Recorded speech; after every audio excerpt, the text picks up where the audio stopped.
but joining us here on the program, 301 games into his head coaching career at Iowa in the Big Ten, and in his 25th year at that storied program. Kirk Ferentz back here on the Rich Eisen Show. How are you, Coach? Rich, doing well. How about yourself? Well, I'm just sitting here in Big Ten country in Los Angeles, out here on the West Coast. What if the new world, isn't it? Is it what would Hayden Fry have to say about this? Kirk, what do you think? I'm not sure exactly what he'd say, but it'd probably be pretty witty and entertaining. He's pretty quick on his feet. But I can't believe it.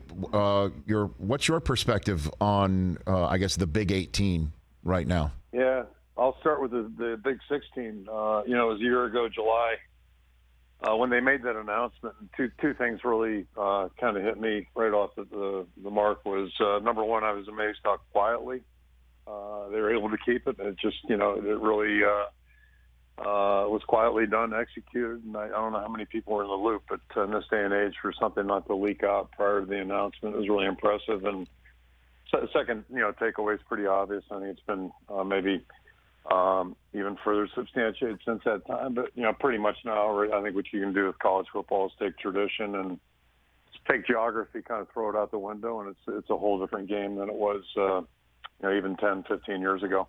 Do you like it? It really doesn't matter. I mean, you learn to love whatever you're doing, and whatever the circumstances are. I think from a fan standpoint, selfishly, that was probably a better deal when you could travel geographically. Our conference, we have great fan attendance, great support, and our fans travel really well. It's going to put a little bit more pressure on them, and maybe the novelty aspect will be really attractive to them, and I'm sure they'll find ways to justify hitting their budgets up a little bit. But I think it is what it is, and we'll deal with it. I guess my other takeaway a year ago, and I really didn't hear many people talk about this over the course of the last 12 months, but I'm starting to hear it now. One of my first thoughts last year, too, was, how would you like to be an Olympic sport coach on one of those two West Coast teams, the California, the LA teams, and thinking about playing a volleyball game on a Thursday night in New Jersey or Maryland. You're flying charter, commercial, and your student athletes are going to class on top of it. So, the reality is in football, it's a little bit easier. We fly charter. We miss 5 Friday afternoons a year, basically. Maybe we'll have to do more to go to the West Coast, but our class interference is pretty minimal. It's not much fun coming back from a night game anywhere, certainly if you're going, time zones west to east. But, again, you're talking about such a small number of days in a year compared to the Olympic sports. I think that's really where the hardship's going to be. And it's going to be, maybe not the most financially, prudent thing to be doing either. But, there obviously is a bigger picture here when all these decisions get made. And I know I'm asking down the road questions to start our conversation here, and you're on the eve of a playing season, and a big one at that for Iowa. But what is the what are the conversations being had about the schedule for future years? Do we have to tear up the Big Ten schedule that you just got because Oregon and Washington's coming in? And are there divisions? Is it just going to be one 18-team mosh pit, Coach? Yeah, I'm only laughing because we just spent better part of a day and a half back in February arguing and left everybody unhappy about what the schedule is going to look like whenever the next two teams join us. And right. I'm pretty sure they can just tear all that up and start over again. So, but that's it's part of coaching. So anyway, all that stuff. I mean, you deal with it. Ultimately, it's not like we got a lot of say in how that stuff comes down anyway. And to your point earlier, really kind of where I think most of us are directing our energy and thoughts right now is to whatever opponents it is that we're going to face. And in our case, we're just thinking about Utah State right now.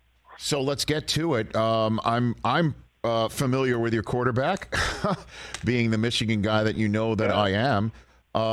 Tell me what Cade McNamara is bringing to the table for your team right now, Coach. Well, fortunately or unfortunately, we're familiar with him too. Yes. We got to watch him the entire 2021 season on crossover tape, and then we played those guys in December, and we were very impressed with him coming into that game, and then left even more impressed. And Now that he's been on campus here, better part of 9 months, even more impressed. He's just a tremendous young man, and it was an unusual circumstance. We're clearly in a portal transfer era, a new phase of football, if you will, college football. But even before that, it wasn't on characteristic for a quarterback maybe to transfer. If you end up coming out in the short end of the competition, and we ironically, as sent a quarterback up to your alma mater, whatever year it would have been, 2015, that did very well. Mm-hmm. We had one go to Louisiana Tech that did very well. I think he won 9 games as a starter his senior year.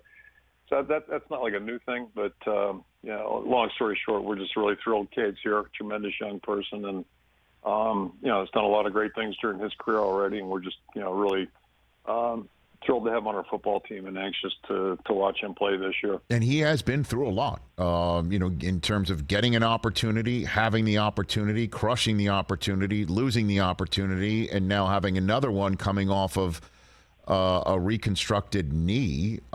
So how do you think that informs him when he gets into the huddle, Coach? Yeah, I spent some time in the NFL, and I looked at it this way. It's pretty uncommon to get a guy in the NFL through free agency who's a proven, playoff winning quarterback. And in Cade's case, he led his team to the college football playoff, top 4 teams in that 21 season. So to get a guy with a resume like that to come to your team in the NFL, unless he's 38 years old or however old Aaron Rodgers is, it doesn't happen very often. So that's kind of how I'm looking at it. We're really excited. Certainly he had a medical challenge last year and has worked through that. We were careful with him in the spring. And, he's had a great August. He's fighting a little bit of an injury right now, but we expect him to play Saturday. And I'm just, thrilled to have him there. He's got great leadership. And the other part he's got that you can't give a guy, he's got game experience, and not only game experience, but, high quality game experience. So we're just really thrilled to have him join our football team and hopefully bolster our attack. Yeah, and Big Ten experience. I mean, you can't just find kids like this just walking around. So it's how would you tell Hawkeye fans how the offense might look different to previous years, Coach? As you might imagine, a lot's been made of him and his arrival here. The other part, we have not been where we want to be offensively the last 2 years, especially last year. It was one of those years it's not much fun to go through. But I've been around long enough, and we went through one of those in '89. We were in the Rose Bowl the next year. So 1 year, to the next year is a very different circumstance. And I guess probably the thing I would accentuate right now is that we're pretty much better. Not pretty much. I think we're better as we sit here today without playing a game better than a year ago at this time at every position. Offensively, we've got, for the first time in 2 years, we've got good competition in the offensive line.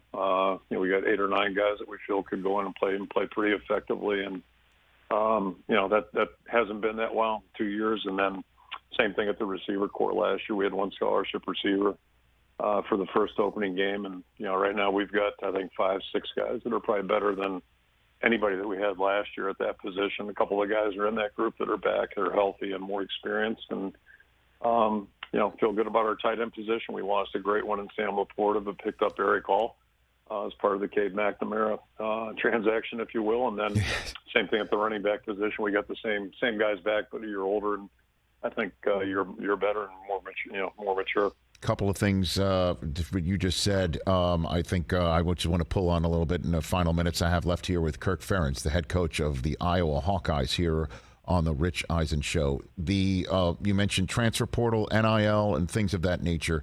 Would you welcome government help, federal government help, on coming up with guidelines that everybody in college football, say on the same level, Division I as you? Would you welcome that as help on this front? That's a scary thought to say, to repeat those words, but it may be, it may be in this case our best chance. And I would say that in jest. I mean, I'll take help from anybody, but I'm not sure where it's going to come from or what form it's going to, what it's going to look like. The one thing I'm sure of is at this point right now, we lack structure in this area. And you coach in the NFL, it's a whole different deal. Everything is very structured. Everybody, all 32 teams, play by the same rules, and the enforcement is the same for all 32 teams. So That's a really, it's a competitive league, and that's one good thing about it. Like it's equal across the board in terms of opportunity.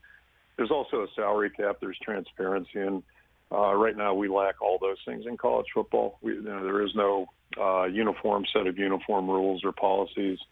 There is no transparency, and at some point, I think we have to develop a way to have some structure, some framework, and so everybody kind of knows what the landscape is. And right now, I think there's a lot of exaggeration, a lot of embellishment. There's a lot of opportunity for tampering, things like that. And on the short term, we're all dealing with it. But I think if you want to look at it to sustain the game and sustain it at a level where everybody can find it to be palatable, I think those are things that are going to have to be addressed. And where that help comes from, I really don't care, just as long as it does in some form or fashion.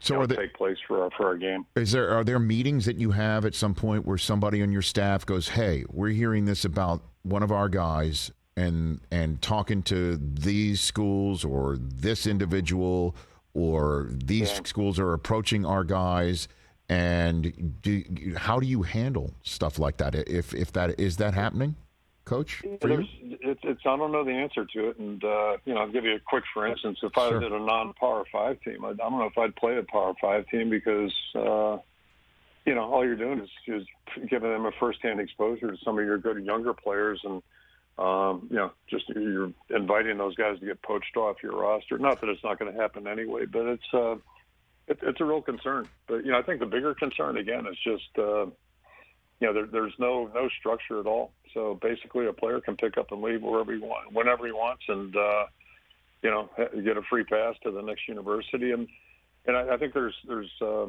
a lot to be said for player movement and the ability. And personally, if a guy's not fully on board here, you really don't want him to be on your team because it's not going to help you move forward.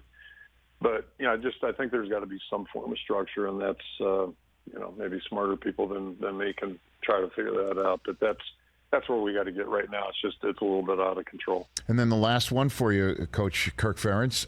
You mentioned, Sam Laporta and replacing him. He's now in the Detroit Lions. A week from tonight, we'll see him out there on the kickoff against the Kansas City Chiefs. TJ Hockenson just signed a $66 million contract with the Minnesota Vikings. We all know the number of tight ends you've sent to the next level. What do you do there to keep creating this position so well for players to hit the next level? What makes for a good Iowa Hawkeye tight end in your estimation? So I always tell the story. The origin of that is, back in the 80s, anytime we'd lose a game, I'd go home and my wife, Mary, would say, he didn't throw the ball to the tight end enough. And, the thing that pissed you off was she was usually right. So one thing about it, maybe part of the reason our guys do well, we don't have a preconceived notion of what a guy has to look like coming in. And every guy's got a different story. George Kittle was going to Weber State. I coached his dad 100 years ago, so that was our connection. And his mom's an All-American basketball player at Drake, so that was kind of the caveat there. But we keep an open mind, and I think the other simple thing is that we use our tight ends extensively. They do a lot of things for us. So if a guy's good enough, he's going to get great exposure and hopefully have an opportunity maybe to keep playing and do the same things in the NFL that he does here. All right, so then the last request, if you don't mind. It's not a question, it's a request. I need your favorite George Kittle story, please. What do you have for me, Coach Ferentz? He was great here, but he's really become more colorful as he's gone. And I can just tell you this: whatever year it would have been, they played the Packers in a playoff game, and the guys in my office, we don't get to watch pro football when we're coaching in college, and vice versa. It kind of works the same way. So all the guys here are saying, you don't realize what level he's at. And then I got to watch that game against Green Bay, and man, was he unbelievable. And obviously, he's got great ball skills, makes a lot of wild catches, but his blocking that day was just unreal. So but the great story about him is that he was legitimately a 6'2.5", 6'3" guy, 205 out of high school, and just morphed into this guy. Was a really good player when he got here or left here, but he's clearly just kept on rising. And I think that's one thing, the draft experts, people forget. Some of these guys keep getting better as they go. He certainly has done that. I mean, so he just keeps getting better with every year. And he's such a high energy guy. And, you just love to watch him play because he's having fun out there and really competing at a high level. So it's just fun to watch him. He's pancake blocking people and smiling, but he's also finding the sky cam, while he's doing it. So he knows he's unbelievable in that regard. But so he wasn't that guy at Iowa? Was he like? He was colorful. That's a direct gene from his dad. His dad's a little bit like that too. So, but they love playing and love competing, and that's really what you're hoping for. Coach, thanks for the time. Good luck in your season opener and beyond. Let's do this again. I truly appreciate it when you take my call. Thank you. Well, always good to visit with you, Rich. Thank you. Right back at you. That's Kirk Ferentz, everybody, right here on the Rich Eisen Show. Always love having him on, especially when he does not take on Michigan, as they will not this year. Catch the Rich Eisen Show every single day on the Roku channel, 12 to 3 Eastern, for free.